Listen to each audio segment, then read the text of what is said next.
तरह से प्रदर्शन किया जा रहा है? काफी किसान आज पहुंचे हैं सिरसा सचिवालय में। आज भारतीय किसान एकता पीके के बैनर तले सिरसा जिले के किसानों ने अपनी मांगों को लेकर, मांगे क्या हैं जो समय समय पर सरकार ऐलान करती है, घोषणाएं करती है, वही मांगे हैं।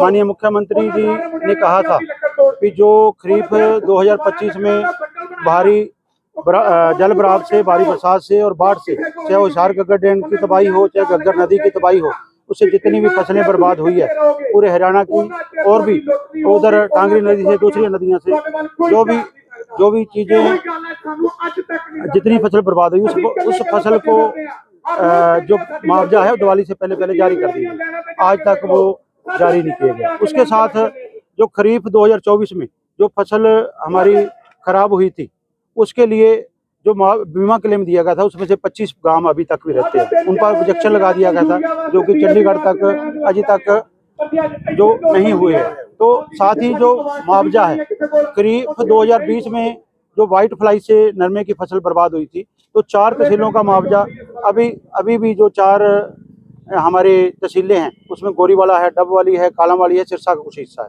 उसका बीमा जो मुआवजा है 2020 का जारी नहीं किया गया, 2 बार जारी करके वापस चला गया, उसको दिया जाए। नहरी विभाग की मांगे हैं, काडा विभाग की मांगे हैं, कृषि विभाग के डीएपी यूरिया जो किसानों को लूटा जा रहा है। जब किसान की पूरी डीएपी की लूट होगी, यूरिया की लूट होगी, उसके बाद हमारे माननीय मुख्यमंत्री जी अखबारों में, टीवी में आपके माध्यम से बयान दे रहे हैं भी किसान की लूट नहीं होने देगी। किसान तो लूट लिया, उसको आगे से उसका सुधार करके समय पर डीएपी, समय पर जो यूरिया दी जाए, समय पर पानी दिया जाए, पानी की बंदी, जब भी हमारी फसल की बजाई का समय होता तब जो नहरें हैं वो सफाई के नाम से बंद कर दी जाती है। साथ ही जो सबसे बड़ी हमारी मांग है, जो हरियाणा में जो ट्रैक्टर है हमारा, जिसको गड्ढे की संज्ञा दी थी, गड्ढा इसलिए कहा था भी पिछले समय में बैल ऊंट होते थे, गड्ढे होते थे, अब जो मशीनरी का युग है तो ट्रैक्टर है उसको गड्ढे की संज्ञा दी थी। उस गड्ढे के ऊपर, उस ट्रैक्टर के ऊपर जो ताऊ देवीलाल ने टैक्स माफ किया था उसको 10 गुना, उसका जो आरसी का रजिस्ट्रेशन फीस के जो टैक्स लगता है 10 गुना बढ़ा दिया। अभी तो इन्होंने हमारे को चेक करके देखा है, नहीं बोलेंगे तो फिर गाड़ियों की तरह परसेंटेज भी करेंगे, उस भरे हुए टैक्स को वापस लिया जाए।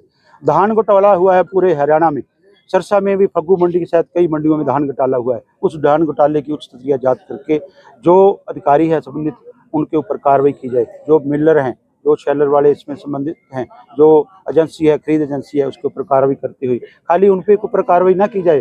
जो किसानों की 20-20 किलो क्विंटल की काट की है उसका भी, उनका भी जो है बनता, उनको जो जितना डिफरेंस है वो दिया जाए, ये मांग है। काडा विभाग ने जो नहरी खाड़े हैं वो खाड़े जो हैं उसको अपना छोड़ दिया।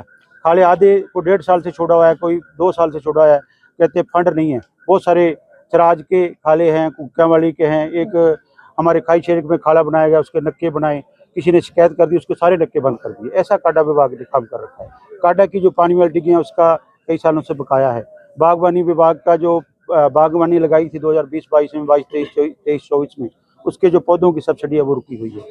बहुत सारी समस्याएं हैं। साथ ही मंत्रियों के लगातार बयान आते रहे हैं कि मुआवजा किसानों को मिलने वाला है, जो बारिश से नुकसान हुआ, जो बाढ़ से नुकसान हुआ। मुख्यमंत्री का भी बयान आया, कहाँ गलती देखते हैं आप, क्यों नहीं आ रहा है अभी तक? ना मुआवजा आ रहा है, ना बीमा क्लेम आ रहा है। देखिए, हम तो यही कहेंगे माननीय मुख्यमंत्री जी को कि आपने दिवाली का नाम लिया था, अभी तो 2020 वाले की तो 6 दिवालियाँ निकल गई, 2023 वाला जो बीमा प्रीमियम वापस किया उसकी 2 दिवालियाँ निकल गई, 2024 वाले की 2 दिवालियाँ निकल गई, तो इसकी कितनी दिवालियाँ निकालोगे? मतलब 1 दिवाली तो निकल गई।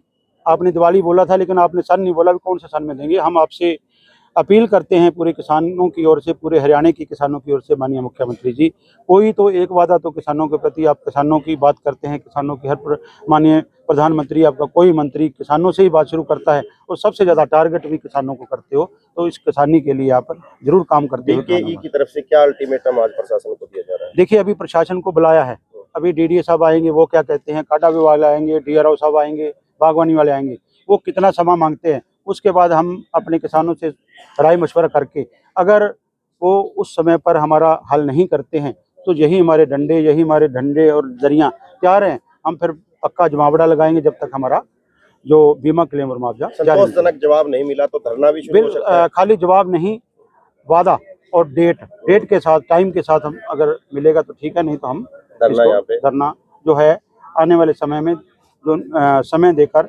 सरकार को प्रशासन को उसके बाद लगा।